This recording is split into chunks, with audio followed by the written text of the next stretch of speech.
hello everyone स्वागतम जनाइছো আপোনালোকক daily blog with হেমিৰ অন্য এটা নতুন ভিডিঅ লৈ আশা কৰো ভিডিঅটো শেষলৈকে চাই থাকক আৰু ইফালে মই লৈ লৈছো কাঠফুলা পিয়াজ আৰু বেঙেনাবোৰ মই অলপ সৰু সৰুকৈ কাটি লৈছো আজি লৈ আহিছো আপোনালোকৰ মাজলৈ কাঠফুলাৰ এটা ৰেচিপি আৰু তাৰ লগত আছে বেঙেনা আৰু বেঙেনাবোৰ মই কাটি মেলি এনেদৰে পানীত অলপ সময় তিয়াই থৈছো আৰু ইফালে মই বাচন এটাত গৰম পানী লৈ লৈছো আৰু ইয়াতে মই কাঠফুলাখিনি অলপ সময় কাৰণে তিয়াই থৈ দিম আৰু কাঠফুলাখিনি মই এনেদৰে এৰুৱাই লৈছো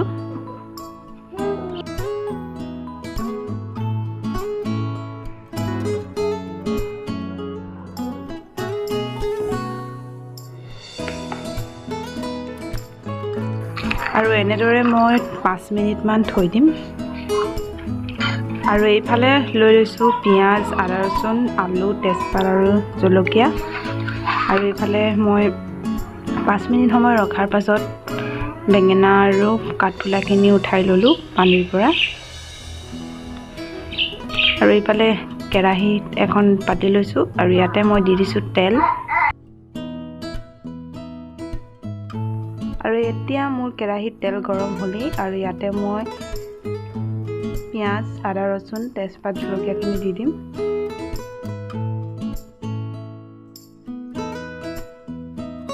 আৰু এনেদৰে মই পিয়াজ আদা ৰসুনখিনি অলপ সময় এনেদৰে ভাজি থাকিম আৰু ইয়াতে মই অলপ ৰেড চিলি ব্যৱহাৰ কৰিছো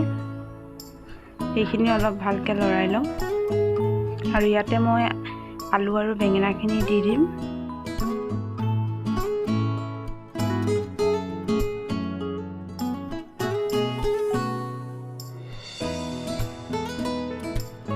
নিমখ হালধি দিয়াৰ পাছত এইখিনি মই ভালকৈ লৰাই লৈ অলপ সময় কাৰণে ঢাকন লগাই থৈ দিম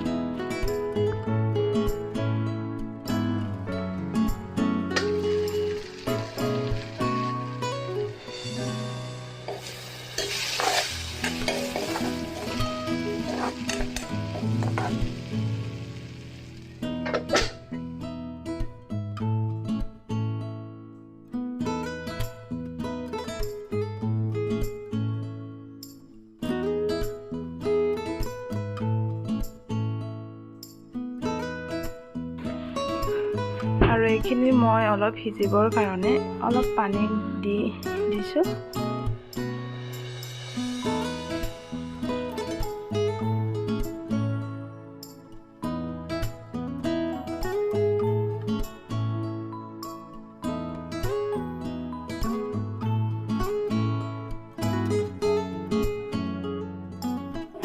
আৰু এইফালে এয়া সিজিছেই বেঙেনা আৰু আলু আৰু ইয়াতে মই দি দিম কাঠফুলাখিনি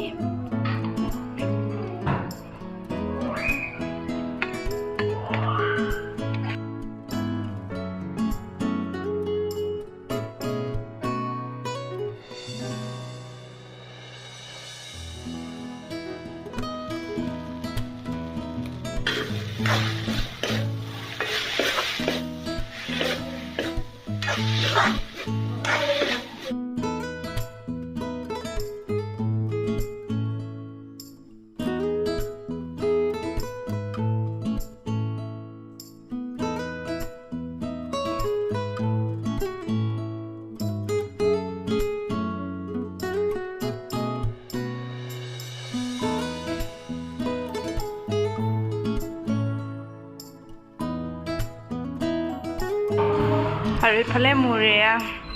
বেঙেনাৰ লগত কাঠফুলা ভাজি হৈ গ'ল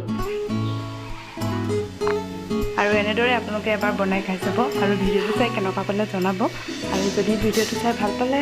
লাইক শ্বেয়াৰ ছাবস্ক্ৰাইব কৰি দিব আৰু আজিৰ ভিডিঅ'টো ইমানেই আছিল বাই বাই